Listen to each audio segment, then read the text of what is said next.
Every little bump in the relationship is the potential dissolution of the entire relationship. That's actually why people get married, you know, just so you know. Because this is built into marital vows. I'm not leaving, ever, no matter what. It's like, okay, well, that definitely puts a boundary around our arguments, right?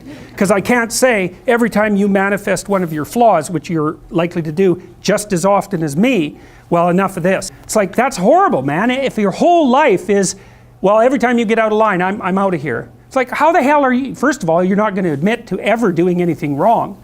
Second, you're going to be on your, you're like a scared cat the entire relationship because, well, who knows, it could just come to an end at any moment.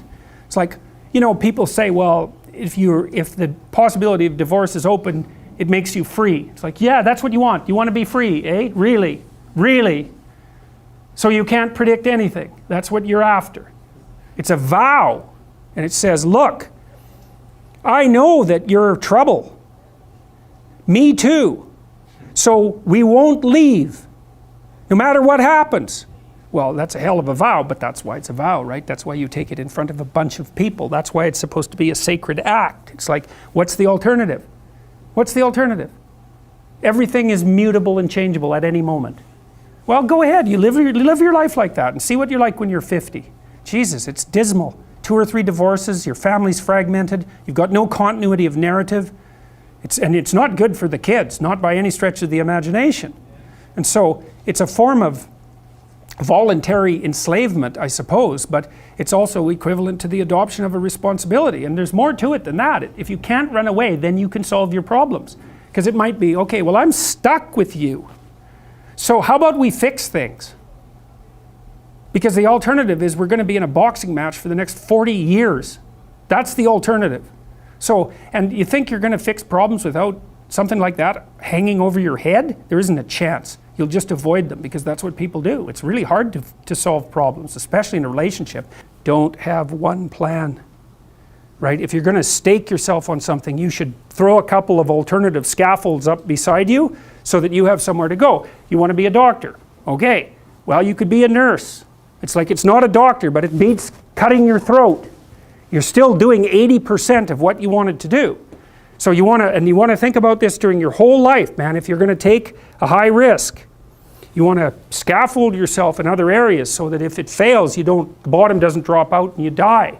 And it's also very much worth thinking about with regards to setting up your life in general. It's like, if you concentrate solely on your career, you can get a long way in your career. And I would say that that's a strategy that a minority of men preferentially do. That's all they do. They work like 70, 80 hours a week. They go flat out on their career.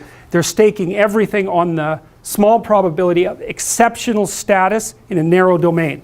But it's hard on them. They don't have a life. It's very difficult for them to have a family. They don't know how to take any leisure activity. Like, they get very one-dimensional. Now, it may be that unidimensionality is the price you have to pay to be exceptional at one thing, right? Because if you're going to be something like a genius level mathematician and you want to do that or a scientist, say, it's like you're in your lab all the time, you're working 70 hours a week or 80 hours a week, you're smart, you're dedicated, you're unidimensional, and that's how you get to beat all the other people who are doing that. It's the only way. But the problem is you don't get a life. Now, if you love being a scientist and you have that kind of focus of mind, well, first of all, you're a rare person, and second, you're going to pay for it. But fine, more power to you. But it's a risky business to do that. You sacrifice a lot for it. You know, and I would say most often, if you're speaking about having a healthy life, that isn't what you do. You spread yourself out more. So, you know, you have a family, you have some things that you do outside of work that are meaningful to you and useful. You have a network of friends. Well, those 3 things alone, or 4 things alone, are plenty to keep you well oriented. And then if one of those things collapses, you know, everything doesn't go. Now, the price you pay for that is the more you strive to optimize that balance, the less likely you are to be fantastically successful at any single one of them. But you might have a very, you know, if you consider your life as a whole, that might be a winning strategy. One of the things Carl Jung said, I really liked this.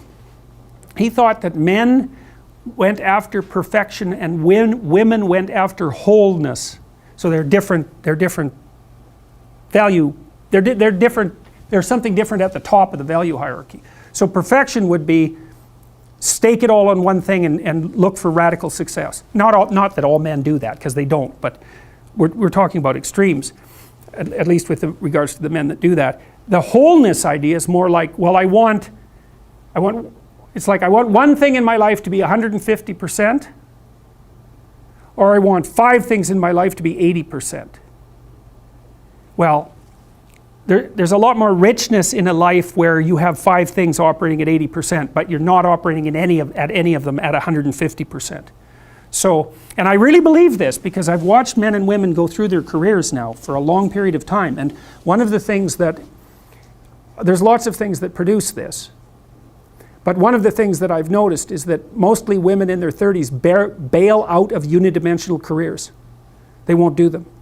They won't put in the 80 hours a week that they would have to put in order to dominate that particular area. And it isn't, the reason that they won't do it is because they decide it's not worth it. And no wonder, because why would that be worth it? You have to ask yourself that. It's like, well, you want to be an outstanding scientist. It's like, okay, really, that's what you want, because that means that's what you do. Because you're competing with other people, you know, they're smart, they're hardworking, and if you want to be at the top, you have to be smarter and work harder than any of them. And working hard means working long hours. I mean, it also means working diligently, but in the final analysis, it's also an additive issue. If I'm smart and hardworking and I can crank out for 70 hours a week, and you do it for 30, it's like, in 2 years, I'm so far ahead of you, you will never ever catch up. So, anyways. And I think partly, maybe part of the reason too that women are oriented that way more than men, I think there's 2 reasons. One is socioeconomic status does not make women more attractive on the mating market, but it does make men more attractive. And the second is women's time frame is compressed, right? Because guys can always say, well, I'll have kids later, and they can say that till they're like 80. Whereas women, it's like, no way, man, you got to get it together by the time you're, let's say 40, but really probably by 35, but definitely by 40, because otherwise it ain't happening. And that's bloody dreadful. Like, the most unhappy people you ever see, no. No. One of the common routes to extreme unhappiness is to want children and not have them. I wouldn't recommend that. You know, you see couples who are in their 30s. 1 couple in 3 over the age of 30 has fertility problems. That's defined as inability to conceive after 1 year of trying. 1 in 3. So it's worth thinking about, because people are very, very unhappy if they want to have kids and then they can't. Man, you're in the medical mill for 10 years if that's what happens to you.